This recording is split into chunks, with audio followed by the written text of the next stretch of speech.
first, let's find out more about what my colleague Brett Baier has learned about the FBI, the Justice Department, and the investigation of the Clinton Foundation. Brett, good evening.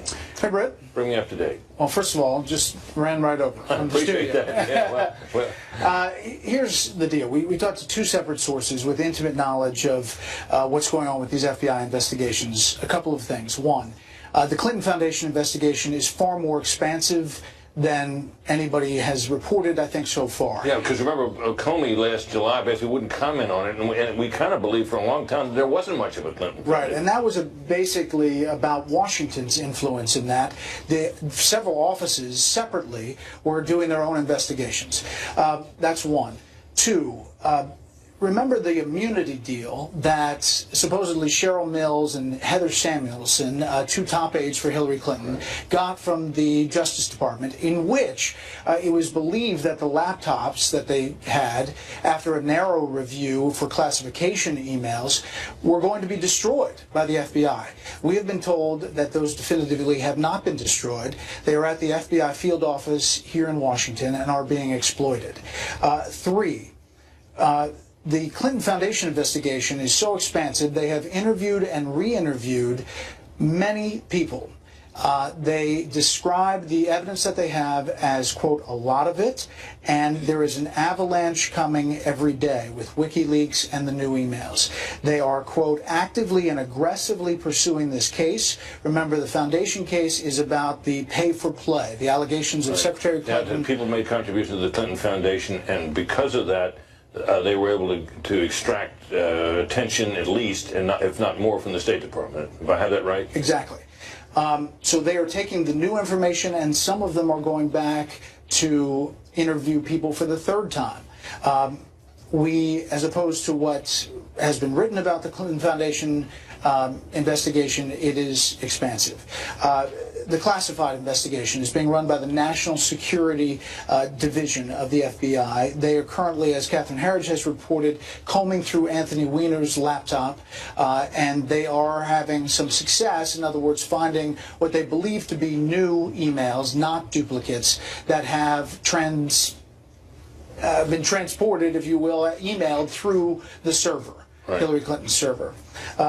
Lastly, we learned that there is a confidence from these sources that her server had been hacked, and that it was about a 99% accuracy, that it had been hacked by at least 5 foreign intelligence agencies, and they believe that things had been taken from that. It sounds to me, Brett, as if what we have here is a much bigger investigation than we thought. What about the role of the Department of Justice in terms of, we know that the Department of Justice resisted some things the FBI wanted in the email investigation. How about the Department's role in this aspect of the investigation, that involving the Foundation? Yeah, this source and two sources say it has not been easy. They have not. It has not been a smooth process. They believe that they are moving forward effectively now, but there has been some angst about Attorney General Loretta Lynch and what she has done or not done. She obviously did not impanel or go to a grand jury at the beginning. They also have a problem, these sources do, with what President Obama said today and back in October of 2015. Yeah, we're going to get to that later on, and that he downplayed it, and today he said something that suggests that he's changed his tune a bit about Director Comey. This does not sound like something that's going to be completed anytime soon, which suggests that if Hillary Clinton is elected, she will take office with not one but 2 serious investigations of her past conduct hanging over her. Definitely. And I pressed again and again on this very issue. And these sources said, yes, the investigations will continue. There's a lot of evidence. And barring some obstruction in some way, they believe they'll continue to likely an indictment. Wow. Wow. Brett Baier, thanks, buddy. Thanks for coming across at the end of your show and helping us out here. Sure. It seems tonight that Hillary Clinton's close personal aide, Uma Abedin, who has not been on the campaign, you may have noticed, for several days now, may be in some legal jeopardy of her own. Fox News Chief Intelligence Correspondent Catherine Herridge is here. Catherine, what can you tell us? Well, as Brett was just mentioning, they're going through Anthony Weiner's computer. This is a computer that was a family computer, and the records from his estranged wife, Uma Abedin. The reason it's an issue for her is that if there are classified records found on that computer, she has real legal jeopardy, and it's because she signed this separation agreement in 2013. And what it says is that I've given everything back to you, and if I have not given everything back to you, then I understand I can face criminal charges under the Espionage Act and other legitimate statutes. So the problem is, of course, that the laptop that belonged to Anthony Weiner that had all of her emails on it, obviously that stuff was not turned back, That's right? exactly, yes, and when you look at the statutes that are listed in the separation agreement, there's nothing about intent. Director Comey has been very focused on intent in this case, but that is not what the separation agreements read. It's not what people agree to. Right, so in other words, she agrees to get this stuff back regardless. No matter what, exactly. And if she didn't know that it was on the computer or something, that might not get her, off the hook. That's correct. Right. And then also today, as you just mentioned with Brett, the president weighed in on FBI Director Comey's investigation, and he seemed very almost dismissive. Yeah, we've got something. We're going to hear a little of that later on. I wonder what effect you think that might have.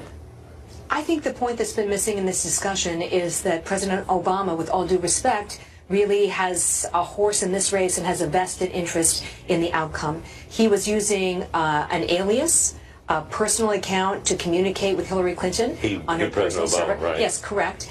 And we know from the State Department, who spoke on the record about this earlier this year, that there are about 18 to 24 records that were withheld, citing executive branch deliberations. Now, here's the important thing that sometimes people miss. President Obama's BlackBerry is a high-security BlackBerry, and every address, we talked about this last week, every address has to be clear. It's like a VIP list. And Huma Abedin, in her FBI interview, said to agents, every time Mrs. Clinton changed her address, I had to tell the White House to make sure that his devices would accept it. So this is another admission that the White House understood that she was using this private server for government business, and that the president was okay with it, and his team was okay with it, because they were allowing updates to the email to be made. So he's got a real horse in the race here. He's not speaking as a dispassionate observer to what's happening. Catherine, thank you very much. And you know this, man.